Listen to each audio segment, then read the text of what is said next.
आज हम कुरैशी कास्ट के अबाउट बात करेंगे। हम इस वीडियो में जानेंगे कि कुरैशी कास्ट की एक्चुअल हिस्ट्री क्या है, कहाँ से आए और हमारे मुआशरे में इनकी क्या जगह है।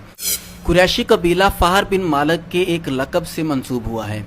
इस लक़ब के मुख्तलिफ अरब रवायात के मुताबिक मुख्तलिफ मायने बनते हैं।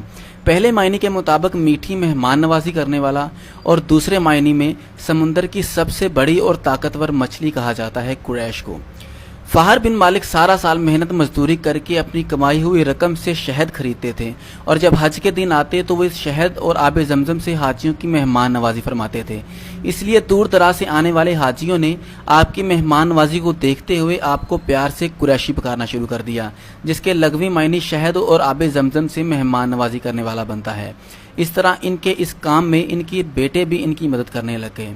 एक और रवायत के मुताबिक एक वक्त ऐसा आया कि एक ग्रुप ने इनसे जंग करने आए, तो उस टाइम अहले मक्का का कोई सरदार ना था, तो वहाँ के लोगों ने मशवरा किया। करने के बाद यह तय पाया कि हज़रत फ़हर बिन मालिक को सरदार बनाया जाए, क्योंकि उन्होंने सारी ज़िंदगी हाजियों की खिदमत ही की है, इसलिए अरब के दूसरे कबाइल इनकी मदद को ज़रूर आएंगे।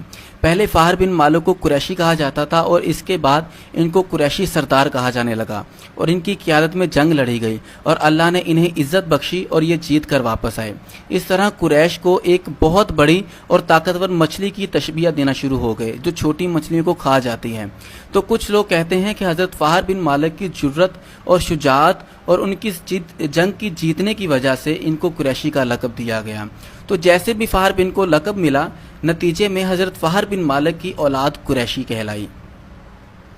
अब बात करते हैं इनके शजरे की। तो हजूर पाक सल्लल्लाहु अलैहि वसल्लम के माँ और बाप दोनों का सिलसिला हज़रत फ़हर बिन मालिक से मिलता है। इस तरह हजूर पाक सल्लल्लाहु अलैहि वसल्लम अपने माँ बाप दोनों की तरफ से ही कुरैशी हैं। इसमें तो कोई शक नहीं है कि नबी अकरम सल्लल्लाहु अलैहि वसल्लम को अल्लाह ताला ने सबसे आला हस्ब नसब वाला बनाया है, लेकिन उनसे पहले भी उनके कबीले मतलब कबीला कुरैश की बहुत इज्जत थी और लोग इनके इस कबीले को बहुत आला और इज़्ज़तदार कबीला कहते थे। आप सल्लल्लाहु अलैहि वसल्लम के आने के बाद तो इस कबीले को और चार चांद लग गए। अब माइंड में सवाल आता है कि क्या कुरैशी और सैयद एक ही नहीं हुए? फिर तो जितने भी सय्यु नसब कुरैशी हैं तो वो जाहिर है कुरैश से हैं और कुरैश मक्का में रहते थे और हजूर पाक सल्लल्लाहु अलैहि वसल्लम भी इसी कबीला से ही हैं। लेकिन जो सैयद होते हैं वो इन्हीं कुरैशियों में से ख़ास हैं। वो ज़हरा पाक हज़रत अली के दो बेटों की आल औलाद हैं।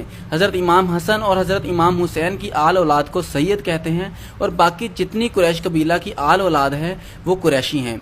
मैं ये भी बता दूं कि बाकी कुरैशियों की भी बहुत ज़्यादा इज़्ज़त है इस्लाम में, जिसको लेकर हज़रत अनस रज़ी अल्लाह तआला अन्हु की रिवायत करता एक हदीस सुनाता हूँ।